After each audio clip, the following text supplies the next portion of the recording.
So, do you actually know if you're writing first person well?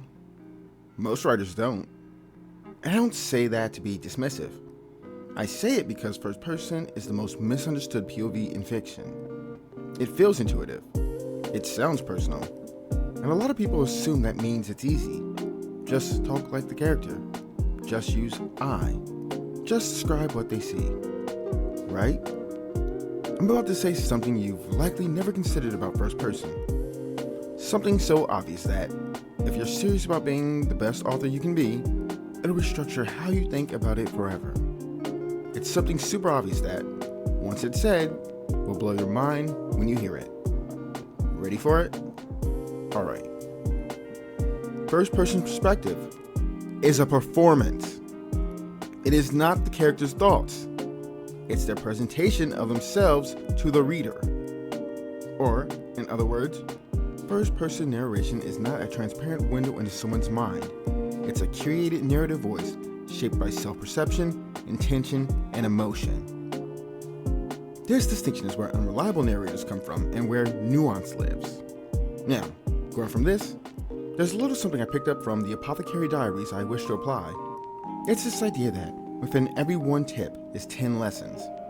I have 10 lessons that spring from this single observation of what first person actually is. 1. Narration is not neutral. It's strategic.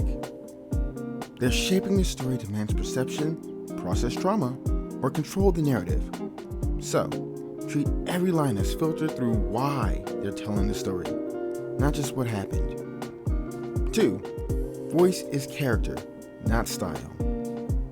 You're not writing well. You're writing as someone. Voice is psychological identity, not just quirky phrasing. The prose itself should reveal personality, worldview, even insecurity. 3.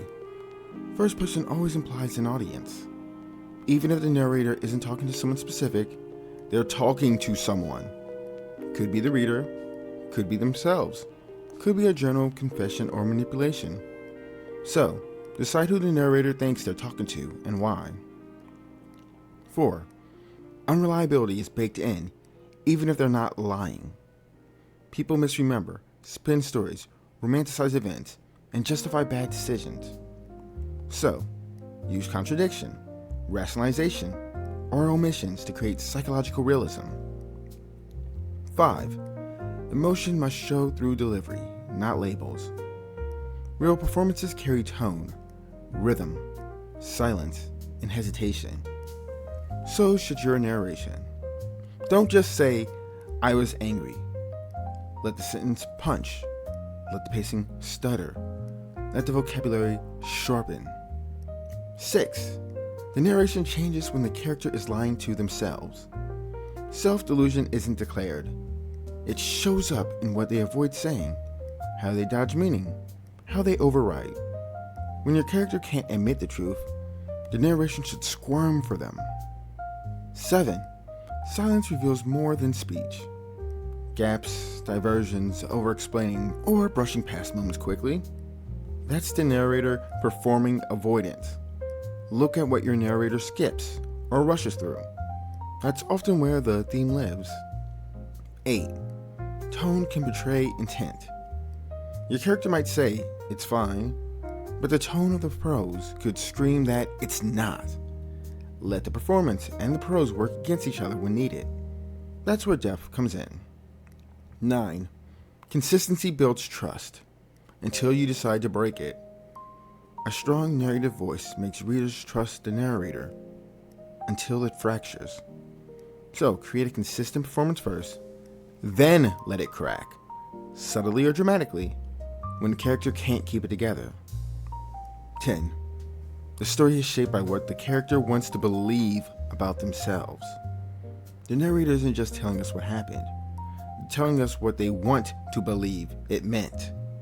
Identify the narrator's core emotional need or self-image. Their performance is built to protect it. Now, working from this, plus some rules I made for pulling off first-person narration, here are questions for you to judge your implementation. Think of this as a diagnostic meant to help you find where you can improve and how well you're doing. Also, certain questions are more important than others. To be precise, Tier 1 questions are the first 5. These worth 3 points in structural essentials. Tier 2 are narrative maturity questions. These are questions 6 through 9 and worth 2 points. Tier 3 is worth 1 point. Just technical polish stuff. Now, let's get started. Does your narration always sound like your character, not just you describing what they do? Could someone identify your narrator just by reading a few sentences, without names, context, or dialogue? Do you know why you chose first person over third person for this story? If you rewrote this in third person, would you lose something important? Does your narration stay grounded in what the character sees, knows, or feels in the moment? Or your character's emotions shown through the writing, not just stated directly? Is there subtext in the narration? Things the character doesn't say outright, but we can still feel. Does your narrator ever contradict themselves, lie, or reveal bias, intentionally or not? Did you choose your tense on purpose to match the emotional or thematic tone of the story?